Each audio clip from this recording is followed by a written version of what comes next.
Assalamu alaikum, boys. What you saying, man? Alright, listen.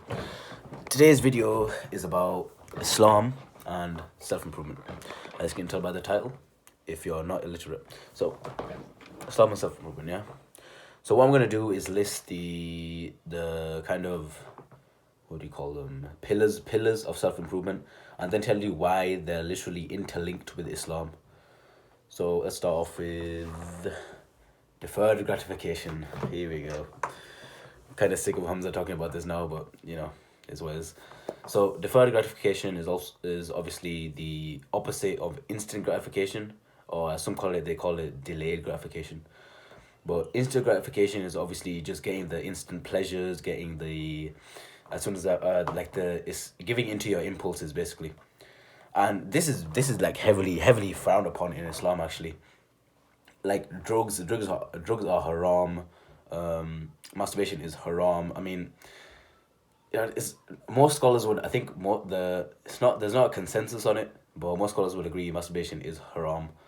Some say it's makruh, which means it's not forbidden, but kind of it's frowned upon. That's what they would say, but it doesn't matter. All you need to know is that these instant pleasure activities are actually looked down upon in Islam and condemned. So, in terms of deferred gratification or delayed gratification is doing activities which you reap the rewards later in life, or in terms of Islam, not even in life, in the afterlife. So you get the ultimate delayed gratification. All right, next topic. Let's talk about mindfulness, right? So we're obviously you're not meditating because yeah, what do? You binge watch self improvement videos and feel bad about yourself for some reason, but mindfulness, yeah.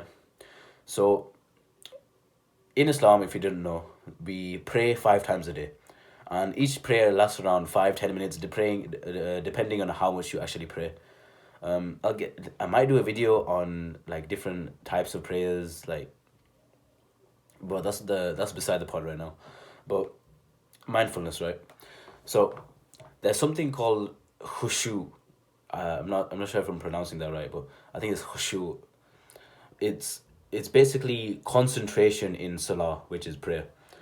And I've watched a series on this. The first level of this concentration is basically just mindfulness. Like you meditate to get mindful, and the first level of prayer have the state of mindfulness. So that's covered right there.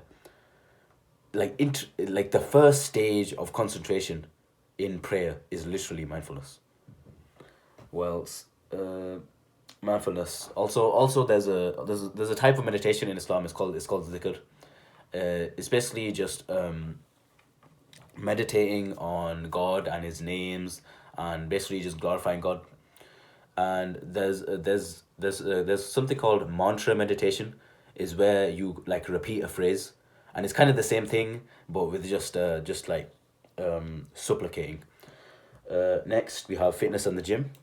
So this is where we're gonna get into the prophet, peace be upon him, and his actions. So it's actually, there's something called the sunnah, which is, if you're Muslim you might know this.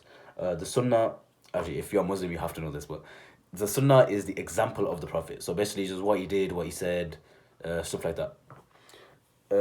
And it's actually a sunnah activity to exercise. I think the prophet peace be upon him, I think swimming he did, horse riding, stuff like that. So it's actually very very. I mean, I said looked down upon before, but it's looked up upon. I guess it's admired. It's a very very good thing to do in Islam, to exercise. Also, there's actually a quote. I'm not sure. I haven't researched this, but I'm not sure if it's hadith or from the Quran. I think it might be from hadith though. If you don't know, hadith is the teachings of the prophet. The quote goes like this: "The strong believer is better than the weak believer, but there's goodness in both." So it's literally just telling you, be strong, bro. Like, what else do you want? All right. Relationships, right?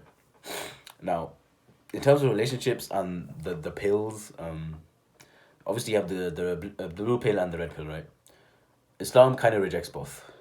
Um, if you were to put it on a scale, it's more away from the blue pill. I guess it's kind of the thing is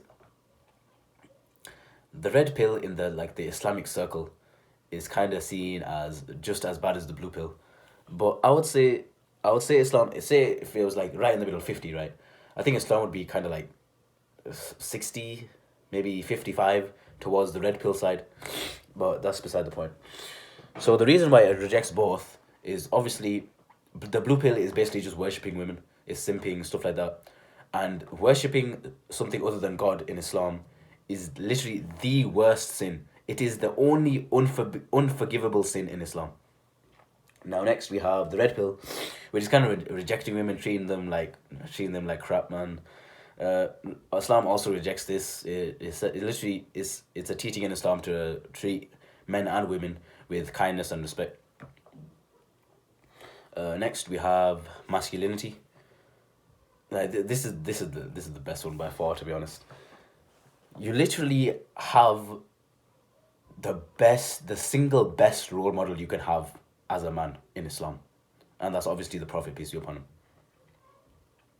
But if you watch Hamza, right, you have the Hamza videos and you have like the Adonis part, like he's like the pinnacle of masculinity or whatever. But the Prophet, peace be upon him, is actually he's actually referred to as the best of creation. Now, obviously, if you're the best of creation, you're gonna be the best of men also. So literally, the in Islam, the definition of masculinity is based upon the Prophet, peace be upon him. And literally, all you need to do is just follow his teachings, follow how he treated people, and you literally be one of the best men just ever. All right, that's it. That's all I really wanted to talk about. I just wanted to get that out there because I don't think many people talk about Islam and self improvement and how they are really like really closely interlinked. Obviously, Islam isn't just self improvement, but it's kind of like Islam is self improvement is kind of like a branch of Islam, if you could call it like a branch of Islam. But that's about it. Hopefully, you take benefit from this video. That's about it. All right, take care, boys. Office.